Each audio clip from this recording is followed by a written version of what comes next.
Hello everyone, I hope you've had a great day so far and that you're doing well. For this video we'll be going through an unboxing of the Qiongqi Strike Freedom Gundam, and this particular kit is from the SD Gundam World Heroes line, released by Bandai back in 2021. So just going through the backlog as it comes in this case as it has literally come in within the last week or so.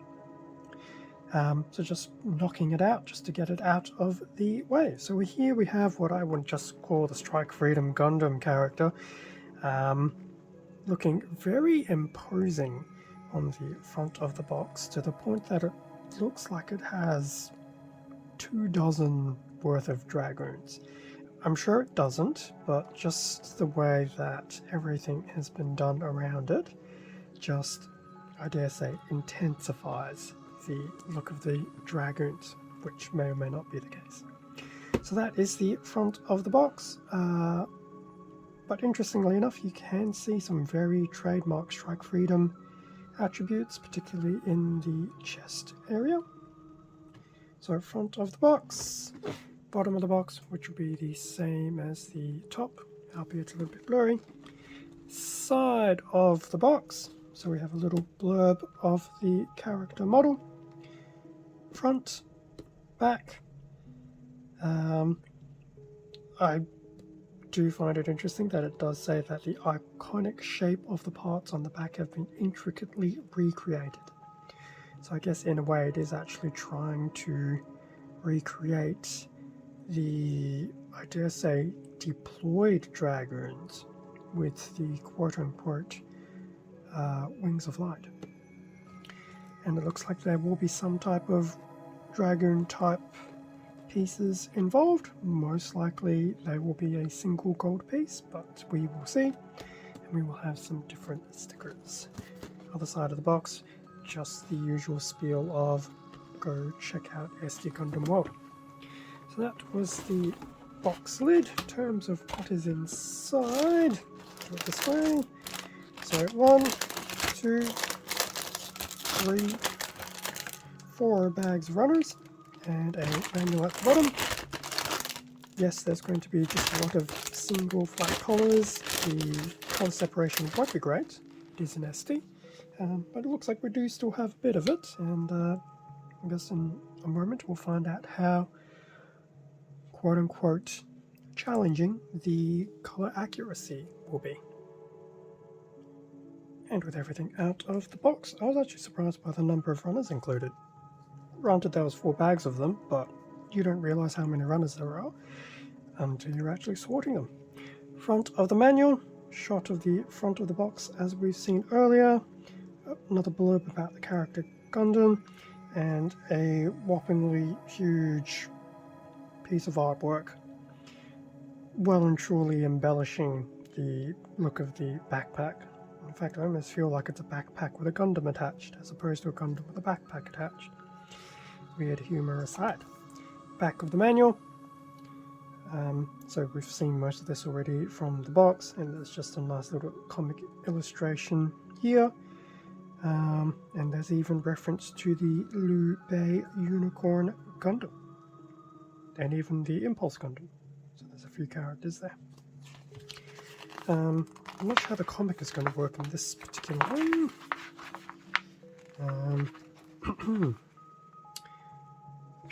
So I'm going to assume this is the start of the comic. So there's a Freedom Gundam, a Unicorn Gundam in terms of characters, and then they basically look up and see this one with a very iconic pose, but yes, he seems to possibly be a bit on the evil side, which could explain some of the colours of the plastic.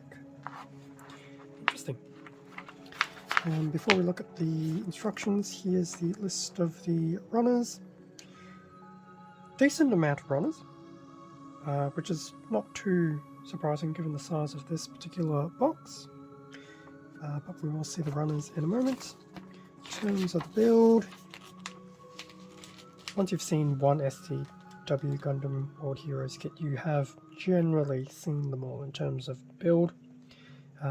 Left and right arm, left and right leg, waist, torso, and a head, most of which will be built upon some universal components on a A-Run. Now, the backpack, I think, is probably a bit on the interesting side here. It is a bit on the different side. So it will be quite, I don't want to say intricate, but for an SD, it does have a bit going. As I said, my comment about a Gundam attached to a backpack, oddly enough, stands. So that's a bit of an idea of what to expect with the backpack. And then we did see some of this color splash page where some of those components can detach, and yes, based on that image, they do look to be the one flat gold. Not surprising, but they can also be attached to an action base, and there is some degree of movement. Interesting how it's actually called out on this one, and I don't think I've recalled seeing it called out on others, but yeah, the freedom of movement bad pun, should honestly be generally the same across all of them, but anyway, that was the manual. In terms of the sticker sheet, not big, not small, definitely within the mid-range. A few different eye options, and there will definitely be some color correcting stickers and some trim stickers to apply. Now, in terms of the runners, there are a few. Universal A runner, which we have seen plenty of times, except this one is now in black. I think this is probably the second time I feel where the A runner has switched colours. But yes, A runner, this time in black. We have a B runner, unique to this particular kit, most of which will be the quote-unquote dragoons. They do seem quite detailed, but they are the one flat colour, so yes, challenging to say the least. Now beginning to wonder why I actually got this kit. And that B runner was also in gold. The C runner looks like it's trying to be a gold, but it's actually different. In fact, if I bring the B one back, so B is definitely discernibly gold. The C is probably more of a non-metallic type brightish gold, or maybe like a metallic golden yellow, either. But that's a C runner. We have a small D runner in red.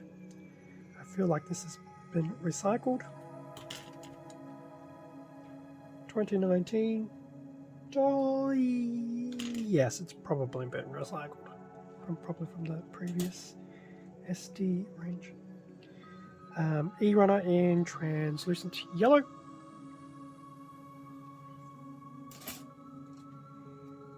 F runner in I dare say, royal blue or regal blue. So a lot of that will be backpack, cloak, things like that. That's a lot of detailing. I feel you'll spend half the time cleaning up the detailing on this, and in fact, just an indication of the detailing, you even have these rings been molded into the design as well. So yes, definitely going to be a fun, interesting build. A G runner in, surprisingly enough, a translucent purple. So we actually get two translucent runners in this kit, as opposed to one. So that was a G runner. And we have two H runners, H1 and H2. H2 is not a copy of H1. They are independent of each other, but they are also both in black. So legs, I would imagine, waist, torso, head, arms, things like that. A lot of your standard armory, or armor, for the Strike Freedom. The detailing is quite nice though, but once again, this will definitely take a lot of love to get some of that detail really brought out. So that brings us to an end of the unboxing of the Strike Freedom Gundam character. I'm just going to leave it at that as to not butcher the pronunciation.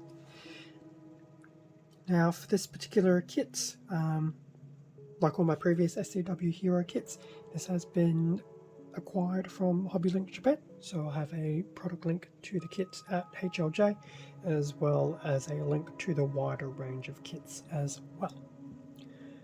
Thank you very much for watching this video. Feel free to leave a like, a comment, subscribe if you enjoyed the content.